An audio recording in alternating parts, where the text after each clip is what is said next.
Hey folks, thanks for tuning in. Today we're going to plumb the depths of the Apple Plus streamer that's hot on everybody's lips. But is the Gorge's allure deeper than the hype, or is it just hyper-stylized sameness?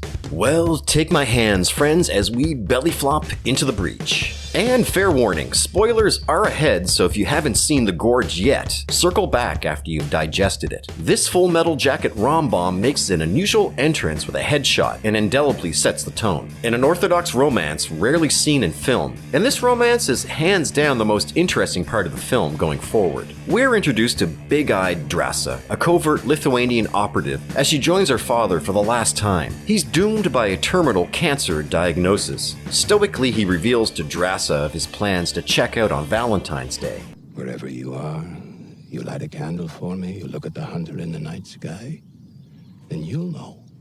Maybe I'm too cold, but this scene seems unnecessary. Sure, it gives context to Drasa's background, but really the purpose here is to set up her grief day, later serving as a catalyst for her relationship with Levi. Yet I'm happy for this because their chemistry is the glue. Without this, the movie would just be another run-of-the-mill monster mission mash. The remainder of the movie's setup turns to the woeful Levi, who has nothing to live for except the next mission. Bartholomew, Sigourney Weaver, calls in her performance as a high-ranking government spook and head of Darklake, private military contractor. During the interview, she asks whether Levi has any close relationships. The sharpshooter is an empty husk and therefore expendable. But what bugs me is who's going to take care of his dog when he's gone for a year. These intro scenes remind me somewhat of Jeremy Renner's Staff Sergeant William James from The Hurt Locker. The only thing we're missing is the grocery store boredom and the girl. For now.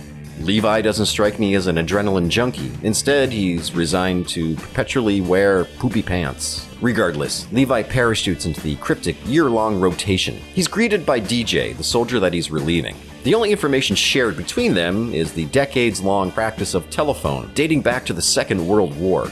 I need to keep people from going in the gorge? No.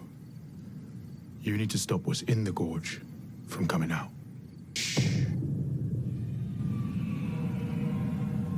But is this intel correct? Oh, I guess we'll find out soon enough. DJ reads Levi the riot act, and then off he goes. Thank you for your service. And down he goes. The months pass, with routine patrols and inspection. Not entirely sure what they're guarding against. But what does it matter when there's a hot, lonely girl across the chasm? Inevitability blossoms like young muskrat love. Their long, short-distance courtship is endearing, but ridiculous. But what did you expect? The plot must march forward. Probably the most surprising result is that the story treads into unexpected territory. My interest levels dropped considerably the moment Levi's cable snapped, and no, that's not a clumsy sexual euphemism. And in the fog, the film takes a rather annihilation turn. The mutated things look good sometimes and not so the remainder of the time. The scenic effects have a Tim Burton touch, spindly gothic trees and atmospherically thick. Nonetheless, the hard switch is underwhelming. Aye, there be horrible things lurking down there. But what they encounter is pat and tired. I don't think you're going to be surprised. Although these fucking spiders are creepy, but derivative from The Mist. Incidentally, the element of suspense in The Mist is infinitely more engaging and viscerally terrifying. The action scenes aren't anything we haven't seen in other films of this ilk, and I think that this part was a bit stupid, but riding a jeep up a cliff via a winch also amused me. Yeah, I bought it for a minute, but ultimately the scene drags. En route, the Groot-like hollow plant men scales the cliffs in hot pursuit. Out of bullets, they wage a battle with typical World War II Jeep equipment like a hatchet, diesel fuel, a windshield, and an Excalibur? I'm sure that would have been a stock option back in the 1940s. The cushion luxury of seats available even in soft Corinthian leather. And the end, well, I won't be a total dick and ruin your fun. It's Hollywood, baby. But if you're still pining for the romance, take heart, friends. I fucking loved the rabbit pie. Take heart. And to wrap this up, Miles Teller and Anya Taylor-Joy exude chemistry. They are two fine performers who even make the campy teen courtship work, even making these hokey musical episodes enjoyable, or at least watchable.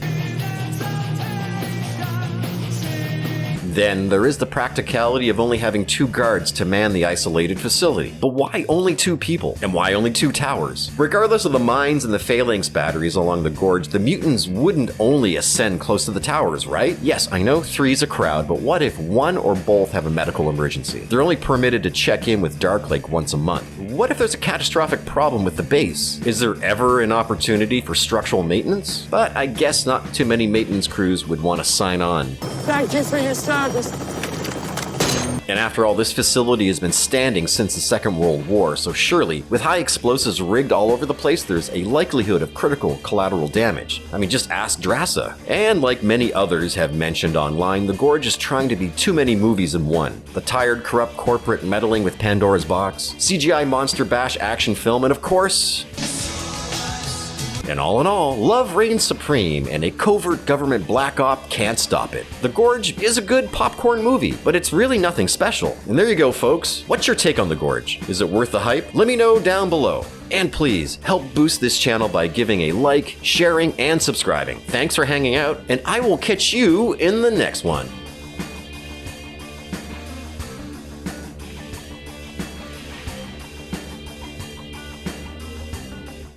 Soft Corinthian leather.